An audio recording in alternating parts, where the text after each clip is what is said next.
behold, one of the 7 natural wonders of the world. And at over 1,708 meters wide, this is the largest sheet of falling water on our planet. This is the Victoria Falls, and the person who discovered it was me.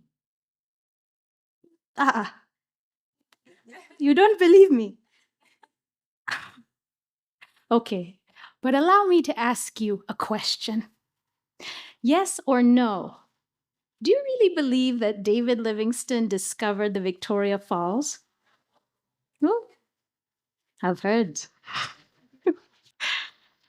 In 1855, when Livingstone was discovering the falls, the Tokalea had long known it as Shungu Namutitima, and the Silozi had named it Mosi Oatunya, the smoke that thunders.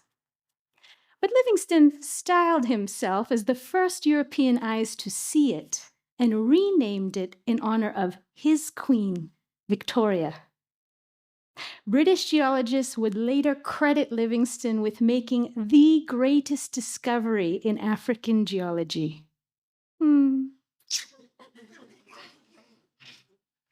This is how history gets rewritten. And today we are still educated from records that were created primarily for the benefit of colonizers. Now, around the same time in 1855, when Livingstone was discovering the falls, another British hero was emerging in London. Can you guess his name? I'll give you a hint. Jon Snow, but not this one. He knows nothing. I'm talking about this one. This Jon Snow is best known for being the father of epidemiology. Now, epidemiology is the study of how diseases spread in populations and how best to control that spread. It's one of the foundations of public health. Around that time in London, there was a mysterious disease causing severe cramps, fever, and deadly diarrhea. That disease was cholera. And at that time in London, the sewage system wasn't what it is today. People were taking their sewage and throwing it out the window onto the streets. So people believed that cholera was caused by this foul stink in the air. Jon Snow had this theory. He believed cholera was caused by the water. So he mapped out the cases and he traced them to this one contaminated water pump. When he convinced the authorities to remove the pump handle, the epidemic quickly subsided. Now, I've heard the Jon Snow story in every public health class that I've ever taken, and I'm an epidemiologist. Don't get me wrong. I still respect his methods. We still use it to investigate outbreaks today. But I always wondered, do I really believe that Jon Snow was the first person in history to use data to study how diseases spread? What other stories have we lost along the way? Thinking back to the falls, what happens to the knowledge of the Tokalea, Silozi, Ratonga, the people who knew the falls before Livingstone? Unlearning is as liberating as learning. And for the past decade, the Zambian people have been my greatest teachers. I've been working with the Ministry of Health, their partners, and most importantly, communities. And together, we have strengthened this country's ability to respond to public health threats. We have investigated everything from bubonic plague to even cholera right here in Lusaka. And in the past few years, I have been co-leading HIV prevention research with women in sex work. Through each of these experiences, I've learned to respect the partnerships between local experts and local communities, because the best solutions come from those closest to the problem. This isn't just a theory, this is something we've seen work. Since the 1980s, people living with HIV have shaped the research agenda and driven real change.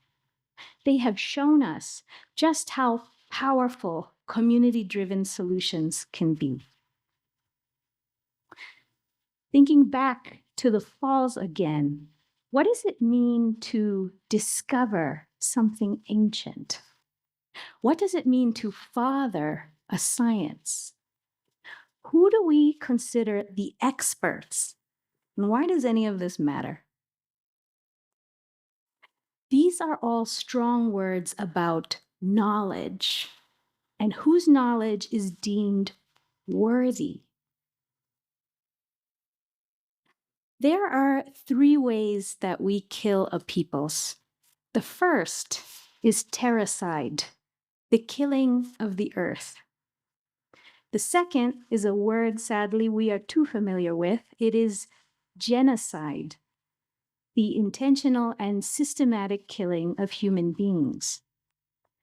The third is a word you may not have heard of. It is epistemicide, the killing of knowledge. We are learning words today. Epistemicide is when local knowledge is erased or ignored and the colonizers' ideas take over. And a clear example of this is Dr. Jean-Jacques Muyembe. He discovered Ebola in 1975 together with Congolese communities, but it took decades for him to get the credit because Western scientists were recognized first. But his earliest discoveries led to the first effective treatments of Ebola, saving countless lives.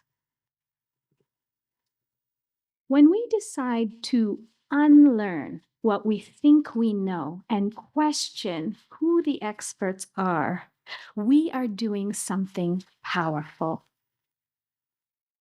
We are reclaiming the value of local knowledge.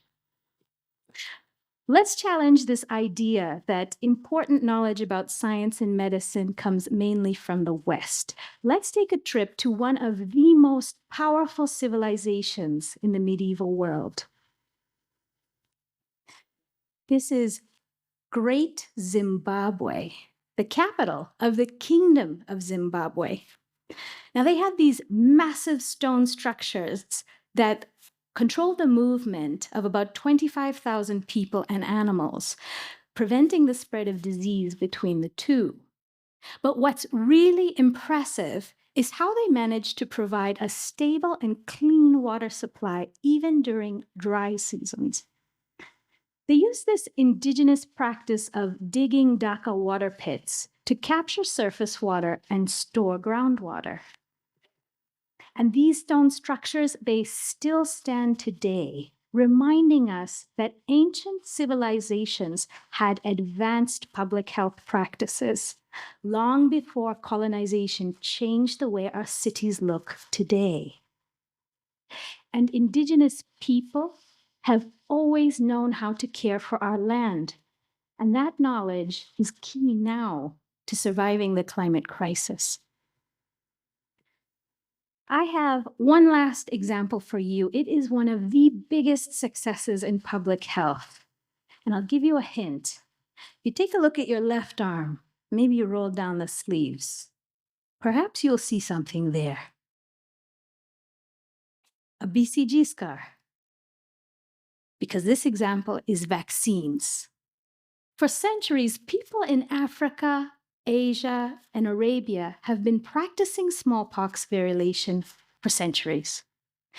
They would observe people come down with this severe rash, and they hypothesized that the rash was being spread through infected pus. So they would make cuts in a healthy person's skin and apply a bit of that pus into the cuts to help the body learn how to fight off disease. This practice wasn't just about protecting one person. It was about protecting entire communities. Fast forward to the 1700s, enslaved Africans like Onesimus brought this practice into the Americas and Europe. And much later, Edward Jenner would create the first smallpox vaccine. But he was building on centuries of knowledge from around the world. And eventually, smallpox would be eliminated. So, I've talked to you about Great Zimbabwe, I've talked to you about smallpox, but what does any of this mean for us today? Too often, we believe the experts are those with money and resources. But I just gave you examples of the expertise that has existed from Indigenous people and communities worldwide. History depends on who writes it, and the future depends on who unlearns it. This is 2024, and the challenges that we are facing today, whether it is extreme power disruption, food insecurity, emerging diseases like mpox, or the catastrophic changes happening to our climate. These are not just challenges Zambia will face. These are challenges the entire world must face. And there is no one expert who can solve these problems. Whatever problem, so we must fundamentally change how we work together and whose knowledge is valued, because Africa and the entire world looks to us to see what solutions we come up with. Whatever problems you are trying to solve for your communities and your workplaces, here's my advice. Reflect and unlearn what you think you know. Dig deeper to find the true origins of knowledge, just as we did with David Livingstone and John Snow.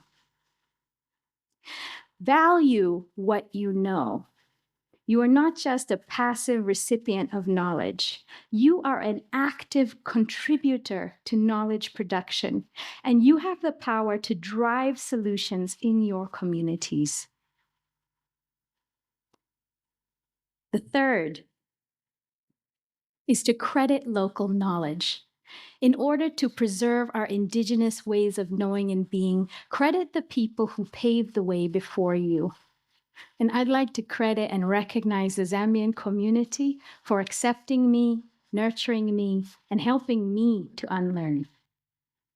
Remember, knowledge is power, but true expertise comes from collaboration and sharing it. I want to dedicate this talk to a powerhouse in Zambian public health. She devoted her life to tuberculosis and the betterment of the health of Zambian people and people worldwide. She's been a fantastic friend and mentor in helping me unlearn. Dr. Owen Mwinga.